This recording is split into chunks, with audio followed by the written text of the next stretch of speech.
सत्संग।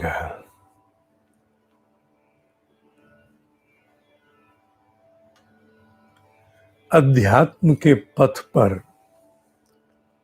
आने वाले साधक के लिए एक विचित्र सी समस्या उत्पन्न होनी आरंभ हो जाती है। आज जो कुछ मैं कहने जा रहा हूं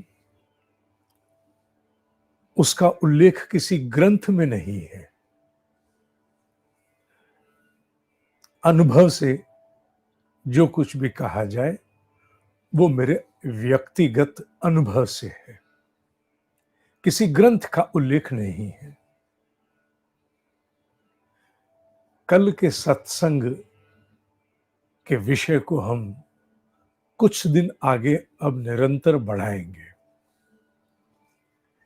बड़ा विस्तृत विषय है त्रिगुणात्मक प्रकृति का। गुण से प्रेरित कर्म, कर्म से प्रेरित फल परिणाम। मनुष्य को निश्चित रूप से 3 गुणों में से, जिसमें सतो, रजो, तमो, इन तीनों में से विशेषकर तमो से तो मुक्ति प्राप्त करने के लिए पूरी चेष्टा रहनी चाहिए। आहार में, विहार में, विचार में, हर प्रकार से।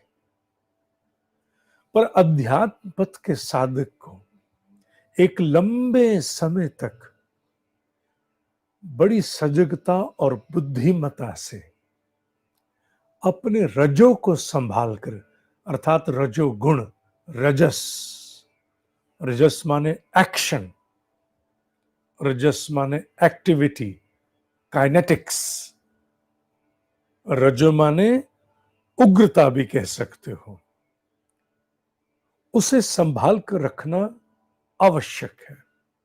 हां, उसे निरंतर कम करना है पर त्यागना नहीं है। जो अध्यात्म पथ के साधक पूर्ण सतो को लक्ष्य बनाकर, जो कि होना ही चाहिए, सतो ही परम लक्ष्य होना चाहिए, रजोगुण को पूर्णतः त्यागने के लिए आतुर हो जाते हैं, उन्हें आरंभ में अपने व्यवहारिक जीवन में, बाहरी जीवन में बड़ी कठिनाई का सामना करना पड़ता। ये सब मैं अनुभव से बोल रहा हूं, ग्रंथ से नहीं। बाहर की दुनिया बदली हुई नहीं है, ना ही वो बाहर की दुनिया आपके अनुरूप बदलने वाली है। बाहर की दुनिया आपके अनुरूप बदले भी तो क्यों, किस लिए बदले? उनकी अपनी स्वतंत्र व्यक्तिगत यात्रा है। आपकी अब अपनी एक यात्रा आरंभ हो गई है। आप ईश्वर अनुकंपा से अब आप अध्यात्म मार्ग में साधना, तप, आत्मविश्लेषण के लिए आगे बढ़ गए हो। आपकी प्राथमिकताएं अब सतोगुण की ओर झुक चुकी हैं। अब आपको रजो भाता नहीं है, तमो से तो आप मुक्ति चाहते हो, वो मुक्ति प्राप्त करनी भी है। पर एक बात भूल रहे हो, जिस बाहर के उस संसार में तुम अभी जीवन जी रहे हो, उसके साथ लोकाचार, आदान प्रदान, व्यवहार, इंटरपर्सनल रिलेशनशिप, कम्युनिकेशन, ट्रांजैक्शन, ये सारे शब्द ले लो, ये सारे अभी चलने हैं। इसलिए आवश्यक है कि रजोगुण से अभी अपने आप को जोड़ के रखा जाए। आपके अपने आसपास ही ऐसे बहुत से लोग होंगे जो अति निकट हैं, उन्हें आपकी साधना ही पसंद नहीं, आपका उठना इत्यादि पसंद नहीं। आप कोई विचार उनके सामने अपनी साधना से प्रेरित होकर रखते हो तो वो सुनिश्चित करते हैं कि गर्दन नीचे लगा के रख छोड़ी जाए, बिल्कुल चित्त कर दिया जाए। ऐसे में बहुत विचार करना है। कहीं तो मौन की आवश्यकता है, कहीं रजोगुण की आवश्यकता है। सामान्य दायित्व के निर्वाह हेतु कई बार दूसरे से भी अनुशासन का पालन कराना पड़ता है। दूसरे से भी अनुशासन पालन कराना आपकी अपनी जिम्मेवारी होती है। परिवार में माता या पिता होकर, या कहीं व्यवसाय में कोई अधिकारी अधिष्ठाता होकर। तो ऐसे में केवल सतों पर आधारित होकर चलेगा? नहीं चलेगा, नहीं चलेगा बाबू, नहीं चलेगा। इसलिए रजो को बचाकर रखो। रजो के माध्यम से बाहर का लोकाचार होगा। सतों की वृद्धि करते चले जाओ। सतो गुण की वृद्धि से अपनी धारक क्षमता विकसित करो। अपनी बाहर के प्रतिकारों को सहन करने की क्षमता विकसित करो। योर एंड्योरेंस, अपनी सहन क्षमता उसे विकसित करो। छोटी मोटी बात तुम्हें जो अभी त्रस्त कर जाती है, दुखी कर जाती है, कचोट जाती है, पीड़ा दे जाती है, वो अब धीरे धीरे कम होनी चाहिए। ये सतोगुण का प्रभाव है। पर वहीं जहां जिसको जिस प्रकार समझाना है, वो व्यवहार मत छोड़ो। मान लीजिए किसी को कोई बात सहज रूप से समझ आने वाली नहीं, पर अनुशासन आवश्यक है, तो ऐसे में क्या आप केवल सतों का परिचय दोगे? नहीं, आपको रजोगुण की उग्रता लानी होगी, पर वो अपने ऊपर उसका प्रभाव नहीं होने देना। ओढ़ करके लाओ, नाटक करते हुए, जिससे बाहर की परिस्थिति संभाली जाए। बस तुम्हारा अपना भीतर का आपा प्रभावित ना हो। भीतर का आपा प्रभावित किए बिना रजोगुण का प्रयोग अध्यात्म पथ पर आए हुए उस साधक को बड़ी सतर्कता से करना है, जिसकी प्राथमिकता अब आहार, विहार, विचार, व्यवहार में सतोगुण है।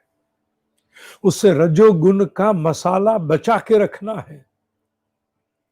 रजोगुण के माध्यम से अपने सामान्य आचार, विचार, व्यवहार को बहुत सुगमता से आगे लेके चलना है।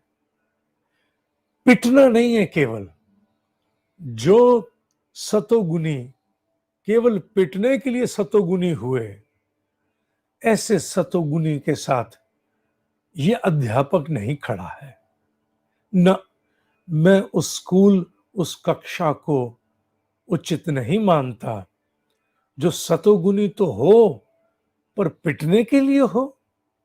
नहीं, बिल्कुल नहीं। सतोगुणी होने का तात्पर्य है अदम्य साहस, प्रचंड ऊर्जा, प्रदीप्त आत्मबल। इसे कहते हैं सतोगुण का विकास। इसे कहते हैं अध्यात्म की ऊर्जा। इसलिए साधक बड़ी बुद्धिमत्ता से, बड़े विवेक के साथ तमो से तो मुक्ति प्राप्त करो, आहार, विहार, विचार, व्यवहार में। पर रजो मुट्ठी भर संभाल के रखो। आवश्यकता पड़ने पर जेब से निकालो, प्रयोग करो, फिर जेब में रख लो। अन्यथा सामान्य लोकाचार तुम नहीं कर पाओगे। धीरे धीरे वो अवस्था विकसित होगी, अभी एकदम नहीं होगी। हो सकता है उस अवस्था को आने में 3 साल लग जाए, कि जब तुम्हें रजो की भी उतनी आवश्यकता नहीं पड़ेगी। तुम्हारे सतों का प्रभाव इतना प्रबल होगा, इतना प्रबल होगा कि 90% परिस्थितियां, सिचुएशन स्वतः ही संभलनी आरंभ हो जाएंगी। बाहर के लोग तुम्हारे अनुरूप बहुत हद तक, विशेष रूप से तुम्हारे लिए बदल चुके होंगे, और सबके लिए नहीं, तुम्हारे लिए। बस उस परिस्थिति को आने में, उस परिस्थिति को आने में 3 साल लग सकते हैं। तो 3 साल तक पिटोगे? बिल्कुल नहीं, मना करता हूं मैं, ये मत करना। सहनशीलता विकसित करो, धारक क्षमता विकसित करो, करुणा दया विकसित करो। पिटने के लिए नहीं, पिटने के लिए नहीं, पिटने के लिए नहीं, इसलिए कि तुम्हारे भीतर आत्मबल और प्रचंड हो, तुम्हारी धारक धारण क्षमताएं विकसित हो। पर बाहर की परिस्थिति बाबू जैसी है उसके अनुरूप उसे हैंडल करो। बहुत अच्छा शब्द अंग्रेजी का, हैंडल करो, संभालो उसे। जब तक बाहर के लोग, विशेष रूप से तुम्हारे लिए 90% बदल नहीं जाते हैं। उसका कारण क्या? उसका कारण ये है, अगर ऐसा नहीं करोगे तो बार बार दुखी होगे, बार बार हतोत्साहित होगे, डिस्करेज, बार बार पीड़ित होते रहोगे और कहोगे ये क्या मैं अध्यात्म पथ पर आ गया, आ गई, दुख ही दुख है। मुश्किल से 1-1.5 घंटा ध्यान के आनंद का, उसके बाद 22.5 घंटे दुख। कभी कोई कुछ आकर के बक जाता है, कभी कोई कोई आकर के नजला डाल जाता है, कभी कोई क्या, अरे बाबा मैं कहां फंस गया, फंस गई। उत्तर देते हैं, जोर से गलत बोलते हैं तो मन दुखी होता है, हाय हाय हाय क्या कह दिया। नहीं देते हैं तो सामने वाला और मारता है। नहीं, इसलिए बाबू अभी रजोगुण को थोड़ा बचा के रखो, विवेकी व्यवहारिक बनो, विवेकी व्यवहारिक बनो। जब तक बाहर, में दोहरा रहा हूं तुम्हारे लिए, जब तक बाहर की परिस्थितियां, बाहर के निकटवर्ती व्यक्ति 90% तुम्हारे लिए बदल नहीं जाते, भले उसमें 3 साल लगे, और तब तक ये रजोगुण का प्रयोग समय समय पर करो, पर सतोगुण पर समझौता मत होने देना। समझ गए? पिटना नहीं है, सहज होना है, शांत होना है। वो घटना जो पहले तुम्हें 10 दिन प्रभावित करती थी, अब 10 मिनट से आगे नहीं जानी चाहिए। ज्यादा ज्यादा 1 घंटा, ज्यादा ज्यादा 1 घंटा, उससे अधिक नहीं। उसके बाद आत्मानो मोक्षार्थ जगत हिताय च याद करो, और अपने स्व भाव में, स्व भाव में, स्व भाव में, सतों के आनंद में चले जाओ। भाग करके अपने भीतर के उस एकांत में, उस गुफा में घुस जाओ जहां दिव्यता है। पर जब वो परिस्थिति सामने हो तो उसका निर्णय करो कि क्या मुझे चुप रहना है, शांत रहना है, या रजोगुण का प्रयोग करते हुए मुझे इसका उत्तर भी देना है। ये निर्णय अपने विवेक से करो। समझ गए? शुरू शुरू में लोग कहेंगे यूं तो बड़ा 4 बजे उठ करके ध्यान साधना, और जवाब तो अब भी पटक पटक के दे रहे हो, दे रही हो। कहां गए वो साधना? बेकार में सब टंटे, अरे सब ओढ़े हुए तुम लोगों ने, तुम लोगों ने बाहर के मुखौटे बनाए, ढोंग है सब। ये सब सुनना पड़ेगा बाबू, हंस के सुनना, हंस के सुनना, क्योंकि ऐसा सभी को सुनना पड़ता। कोई ऐसा कि हाँ ढोंग है, हाँ जी ढोंग है जी, वह हमें अच्छा लग रहा है, कर रहे, भा रहा है। समझ गए कि नहीं? चीजों को संभालना है। सामने वाला बहुत कुछ कहेगा, क्योंकि जिसके पास करने को कुछ नहीं, उसके पास क्या बचा? क्या बचा? कहना है। याद रखना, वो सूत्र जो वेदों से आया है, जिसका उद्घोष स्वामी विवेकानंद महाराज जी ने भी अपने जीवन में किया, आया तो वो वेदों से, उपनिषदों से, कि जब तुम कोई बड़ा दुस्साहस, कोई बड़े उद्देश्य के लिए आगे निकलते हो, तो लोग क्या करते हैं? लोग सबसे पहले कुतर्क करते हैं और बड़ी क्रिटिसिज्म करेंगे, ऐ टंटे, अजी ढोंग है, सब कुछ नहीं, बेकार में, ऐसे ही तमाशे तमाशे हैं, कुछ नहीं, बकवास तो यही हो रही है, आदतें तो बदली नहीं, सब तमाशे हैं। उसको क्या पता कि भीतर के संस्कारों को बदलने के लिए कमर तोड़नी पड़ती है वर्षों। उसको क्या पता? कुतर्क होगा। जब आप नहीं मानोगे, करते चले जाओगे, तो फिर अगला कदम दूसरा क्या करेंगे? वही लोग तुम्हारा उपहास करेंगे। क्या? अजी सोने दो, इनका टाइम हो गया सोने का। क्यों?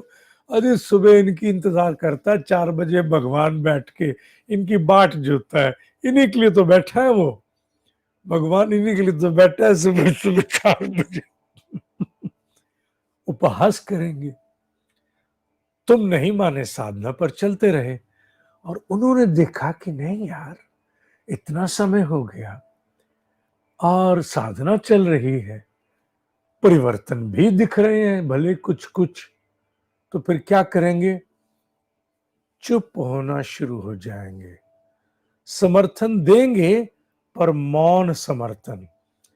कैसे पता लगेगा? हो सकता है 3 साल बाद वही व्यक्ति जो आज तुम्हारे लिए कुतर्क कर रहा है, घोर कुतर्क, घोर उपहास कर रहा है, वही व्यक्ति किसी तीसरे को कहता हुआ सुनाई देगा, अरे इस तनाव में बड़ा आराम मिलता है, तुम भी 4 बजे उठ के ध्यान कर लो। तुम्हारी प्रशंसा भले ही ना करे वो, फिर भी, क्योंकि पहले के संबंध बड़े बिगाड़ रखे हैं, पर तीसरे को जरूर कहेगा, अरे तुम भी कर लिया करो, फायदा होता है इससे, लाभ होता है इससे। समझना तुम जीत गए। आज के लिए इतना ही।